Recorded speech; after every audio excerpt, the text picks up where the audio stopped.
అదేంటో కానీ తెలుగుదేశం పార్టీ అధికారంలో ఉన్న ప్రతిసారి ఈ కాల్ మనీ రిలేటెడ్ ఎపిసోడ్ అయితే ఫుల్ హైలైట్ అవుతూ ఉంటుంది.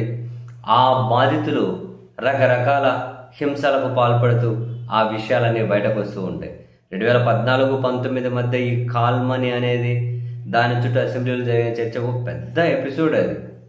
ఇప్పుడు మళ్ళీ గుంటూరులో జిల్లాలో ఒక మహిళ లైవ్లోనే వీడియో బలవన్మరణానికి పాల్పడి ఒక టీడీపీ మండలాధ్యక్షుడి పేరు చెప్పి డబ్బులు తీసుకుని ఎంత కట్టినా వేధిస్తున్నారు అని చెప్పి ఏకంగా చనిపోవడం అనేది ఒక వివాహిత మరోసారి ఈ కాల్ మనీ అనే టాపిక్ని తెర మీదకు తీసుకొని వచ్చింది.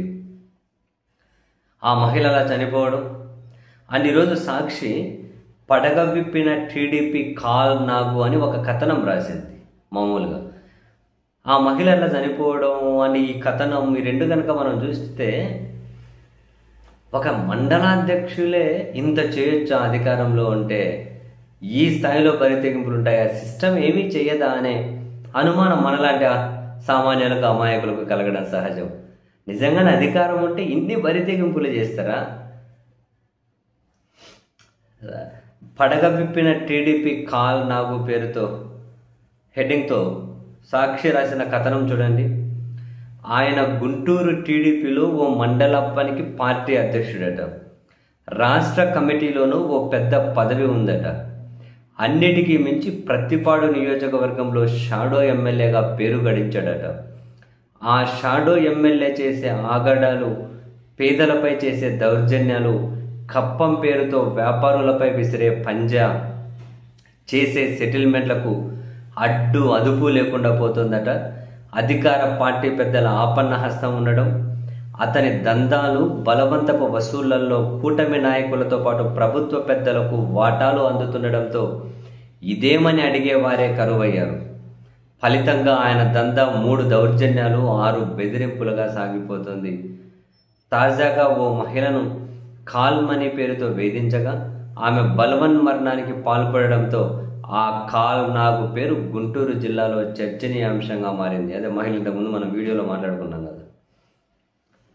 రాజధాని అమరావతికి చేరువలో ఉండడంతో కూటమి ప్రభుత్వం వచ్చాక గుంటూరుకు ఆనుకొని ఉన్న ప్రత్తిపాడు నియోజకవర్గంలోని గ్రామాల్లో రియల్ ఎస్టేట్ వ్యాపారులు వెంచర్లు వేశారట. లక్షలు ఖర్చు చేసి నానా ఇబ్బందులు పడి వ్యాపారులు రియల్ ఎస్టేట్ వెంచర్లకు అనుమతులు తెచ్చుకున్నా వారి కష్టాలు మాత్రం తీరడం లేదు. షాడో ఎమ్మెల్యేగా చలామణి అయ్యే ఆ నేత భగీరథ సినిమా తరహాలో రియల్ ఎస్టేట్ వ్యాపారులకు ఫోన్లు చేసి ఎకరాకు 2.5 లక్షల చొప్పున ఎన్ని ఎకరాల్లో వెంచర్ వేస్తే అంత మొత్తం పంపాలి అని హుకుం జారీ చేస్తాడట. పంపకుంటే వేధింపులు తప్పవట.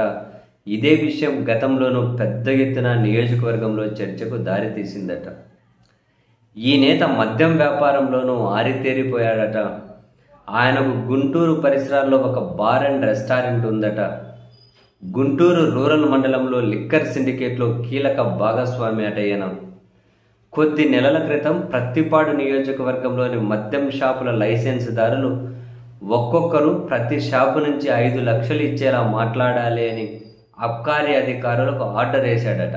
ఏంటి, ఒక మండలాధ్యక్షులు ఇంత చేయొచ్చా? ఒక మహిళ చనిపోయింది ఏకంగా లైవ్లో. ఇంకా మనం ప్రతిదీ నమ్మాల్సి వచ్చేటట్లుంది. అబ్కారీ అధికారులకు ఆదేశాలు ఇచ్చాడట. అంతే, అధికారులు ఆచరణ మొదలుపెట్టడం, లైసెన్స్దారులకు కాల్ చేసి దుకాణానికి 5 లక్షల చొప్పున ఆయనకు కప్పం కట్టాలని చెప్పడంతో కొందరు అడ్డం తిరిగారట. ఒక్కసారి సదరు నేతతో మాట్లాడాలని ఏకంగా అధికారులే లైసెన్స్దారులకు చెప్పడం, ఆ తర్వాత ఆ వివాదం అటుపై ఇటు మద్యందారుల లైసెన్స్దారుల అసోసియేషన్తో పాటు జిల్లాలోనూ దుమారం రేగడంతో మధ్య మార్గంగా బేరం కుదుర్చుకున్నారట. బెల్టు దుకాణాల వ్యాపారంలోనూ ఆయనదే హవా అట. ఆయన చెప్పిన వారికే బెల్టు దుకాణం ఇవ్వడం, వారి నుంచి పెద్ద మొత్తంలో డబ్బులు వసూలు చేయడం పరిపాటిగా మారిందన్న విమర్శలు వినిపిస్తూ ఉన్నాయట. ప్రజలు సమస్యల పరిష్కారం కోసం పొరపాటున ఆయన దగ్గరికి వెళ్ళారా, ఇక అంతే సంగతులట. ఆయన సెటిల్మెంట్ దెబ్బకు వెళ్ళిన వారికి దిమ్మ తిరిగిపోవాల్సిందేనట. ఇటీవల ఓ గ్రామానికి చెందిన వ్యక్తి తన ఆస్తి వివాదం విషయంలో ఎమ్మెల్యే కార్యాలయాన్ని సంప్రదించాడట. అక్కడే ఉన్న ఈ నాయకుడు జోక్యం చేసుకొని, మీ సమస్య పరిష్కరిస్తాం కానీ మాకేంటి అంటూ రాయబేరాలు మాట్లాడుకున్నారట. అడిగినంత ఇవ్వలేదంటే అధికారులను ఉసిగొల్పి వారి పని ఎక్కడా కాకుండా మోకాలొడ్డి బలవంతంగా సెటిల్మెంట్లు చేయడంలో ఆయన దిట్ట అంట. ఒరని పాసుగుల. ఈ నేత కాల్మనీ పేరుతో నిత్యం పేదలపై బుసలు కొడుతూనే ఉన్నాడట. పేదల అవసరాన్ని ఆసరాగా తీసుకొని వారికి అప్పులు ఇచ్చి రుణం తీసుకున్న పాపానికి వారిపై వేధింపులకు పాల్పడుతూ ఉంటాడట. అసలుకు వడ్డీ చక్రవడ్డీ కలిపి 4 గింతలు వసూలు చేస్తూ ఉంటాడట. ఇవ్వని వారిపై అధికార ప్రతాపాన్ని చూపడం, బెదిరింపులకు పాల్పడడం, అవసరమైతే నేరుగా దాడులకు తన ముఠాను ప్రోత్సహించడం, మహిళలని కూడా చూడకుండా బూతులు తిట్టడం చేస్తుంటారన్న ఆరోపణలు పెద్ద ఎత్తున వినిపిస్తూ ఉన్నాయట. ఈ నాయకుడు భూ కబ్జాలకు కూడా పాల్పడుతూ ఉంటాడన్న విమర్శలున్నాయి. గతంలో గుంటూరు మండలం పెదపలకలూరులో 8 సెంట్ల స్థలాన్ని కబ్జా చేసేందుకు ప్రయత్నించాడట. ఆ భూమిని ఓ దేవాదాయ డైరెక్టర్ పేరిట రిజిస్టర్ చేయించి స్వాధీనం చేసుకునేందుకు ప్రయత్నించాడట. ఆ భూమిని తీరా ఆ భూమి జనసేన నాయకులకు చెందినది కావడం వారంతా ఎదురు తిరిగారట. స్థలంలోకి రావడానికి వీల్లేదని, అవసరమైతే కోర్టులో తేల్చుకోవాలని తెగేసి చెప్పారట. దాంతో వారి కబ్జా కుట్రలు పని చేయలేదట. ఏంది, ఒక ప్రధాన పత్రిక ఒక మండల అధ్యక్షుడి మీద ఇంత పెద్ద కథనం రాసింది అంటే ఎంతో కొంత నిజాలు లేకుండా పోయి ఉంటాయా? ఒక మహిళ చనిపోయిందండి, ఇలా పేర్లు చెప్పి, కొందరు పేర్లు చెప్పి,